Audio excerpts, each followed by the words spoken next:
கர்த்தருடைய பரிசுநாமத்துக்கே ஸ்தோத்திரம் உண்டாவதாக. தெய்வன் தாமே உங்கள் ஒவ்வொருவரையும் இந்த கால வேளையில ஆசீர்வதிப்பாராக. வாய்ஸ் உச்சப்படும் மூலம் தேவனுடைய வார்த்தையை நம்ம கவனிக்கலாமா? மார்க்கு 5ஆம் அதிகாரம் 25ஆம் வசனத்தில் இப்படியா சொல்லப்பட்டிருக்கிறது. ஸ்தோத்திரம். அப்பொழுது 12 வருஷமாய் பெரும்பாடுள்ள ஒரு ஸ்திரீ அநேக வைத்தியர்கள் மிகவும் வருத்தப்பட்டு தனக்கு உண்டான எல்லாவற்றையும் செலவழித்து சற்றாய்க்குள்ள குணமடையாமல் அதிக வருத்தப்படுகிறாங்களாம். அப்போ 12 வருஷமா அந்த அம்மாவுக்கு பெரும்பாடு. ரத்தப்போக்கு போயிட்டே இருக்குது. ஸ்தோத்திரம். அது பெண்களுக்கு தான் தெரியும். ஸ்தோத்திரம். 3 நாளுனாலே ரொம்ப கஷ்டப்படுவாங்க அவங்க. அப்போ 12 வருஷமா எல்லார்கிட்டயும் ஹாஸ்பிட்டல்ல போட்டாங்க. வீடு வித்துட்டாங்க. தனக்கு உண்டானது எல்லாத்தையும் செலவழிஞ்சாங்க. கொஞ்சம் கூட சுகமாகலையாங்க. கொஞ்சம் கூட ஒரு கடுகளவு கூட சுகமாகலையாம். எல்லாரும் கைவிட்டாங்க. அப்புறம் சோதரி இப்படிப்பட்ட நிலையில தான் இயேசுவை நோக்கி சிலர் என்ன பண்ணுறாங்க, பணம்லாம் செலவழிஞ்சிட்டு எல்லாராலும் ஒதுக்கப்பட்ட நிலையில அதுக்கப்புறம் வயசாகி போய் எனக்கு சுகத்தை கொடுக்க மாட்டாரான்னு வராங்க. அப்போ கூட வந்து உள்ளத்தை இயேசப்பாவுக்கு கொடுத்தா கண்டிப்பாக சுகமாக்குவார். சிலர் அது கூட மாட்டேன்றாங்க. அப்படியே கல்லு மனசா அவங்க ஜாதியில் அவங்க விக்கிரகத்தில் பாரம்பரியத்தில் ஊறி ஊறி ஊறி அப்படியே நரகத்துக்கு போயிடுறாங்க. ஆனால் இந்த அம்மா அப்படி கிடையாதுங்க. 12 வருஷமா இருந்துச்சு. அப்போ ஏசு அந்த வழியாக போயிட்டு இருக்கிறாரு. திரளான ஜனங்க போகிறாங்க. அந்த அம்மா கேள்விப்பட்டு ஓடுது. குடு குடுட்டு ஓடி போயிட்டு அவர் போய் பார்க்க முடியல, அவரை கேட்க முடியல. அவ்வளோ ஜனம் போகுது. அப்போ அந்த அம்மாவுக்கு ஒரு விசுவாசம்.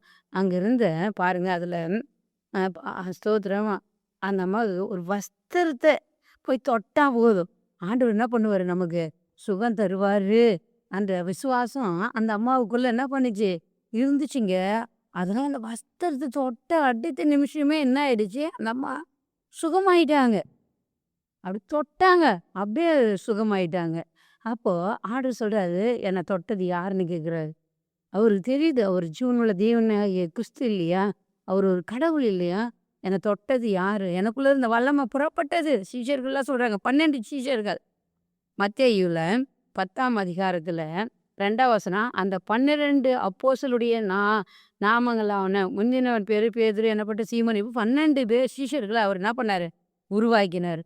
அந்த சீஷர்கள்லாம் சொல்றாங்க, யாருன்னு எங்களுக்கு தெரியாது ஆண்டவர், நீங்க எப்படி, ஆனா என்னிலிருந்து வல்லமை புறப்பட்டு நான் உணர்ந்தேன் அப்படின்னு அவர் சொல்றாருங்க.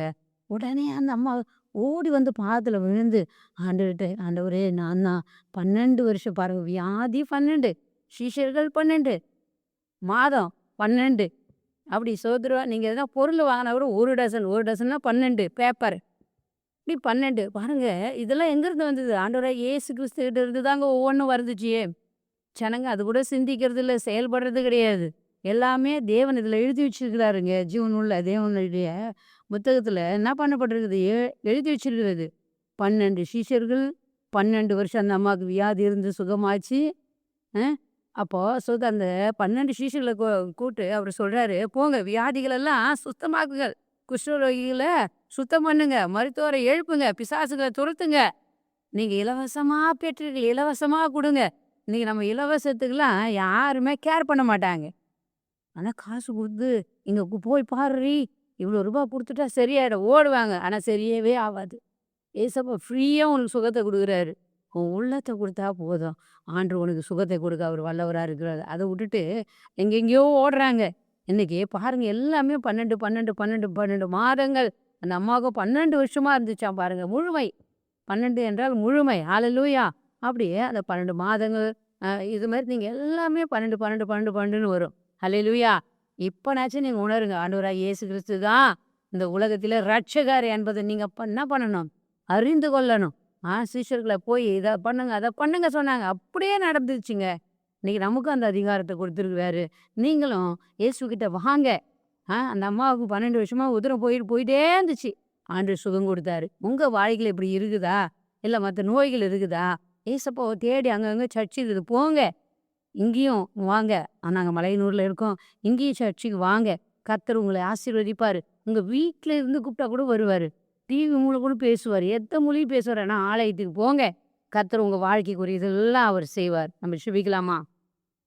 எங்களை அதிகமாக நேசிக்கிறீங்களா அன்பின் தகப்பனே, ஏசப்பா அதை கேட்குற பிள்ளைகள் மனம் திரும்ப, யாரெல்லாம் வியாதியில் மனுஷனால் கைவிடப்பட்டிருக்கலாம், ஆண்டவரே பணம் இல்லாமல் இருக்கலாம், ஆண்டவரே இயேசப்பா நீங்க கைவிடாத தேவன்.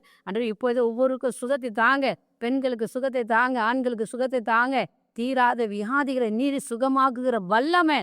ஆண்டவரே மருத்துவரை எழுப்புங்கள் என்று சொன்னீங்க. ஆண்டவரே வியாதி உள்ளவர்களை சுகமாக்குங்க என்று சொல்லி இப்பொழுது சுகமாகட்டும். பலன் அடையட்டும். ஆண்டுடைய கிருபை ஆண்டுடைய மகிமை ஒவ்வொருவரையும் மூடட்டும். பிதா குமார பசுத்த ஆவி நாமத்திலே இதை கேட்கிற பிள்ளைகளை மனதார வாழ்த்தி ஆசீர்வதிக்கிறோம். சுகம் உண்டாகட்டும். கர்த்தருக்கு நன்றி உள்ள பிள்ளைகளா இருக்கட்டும் என்று மனதார வாழ்த்தி நான் ஆசீர்வதிக்கிறேன். நல்ல பிதாவே ஆமென். God bless you. ஆமென்.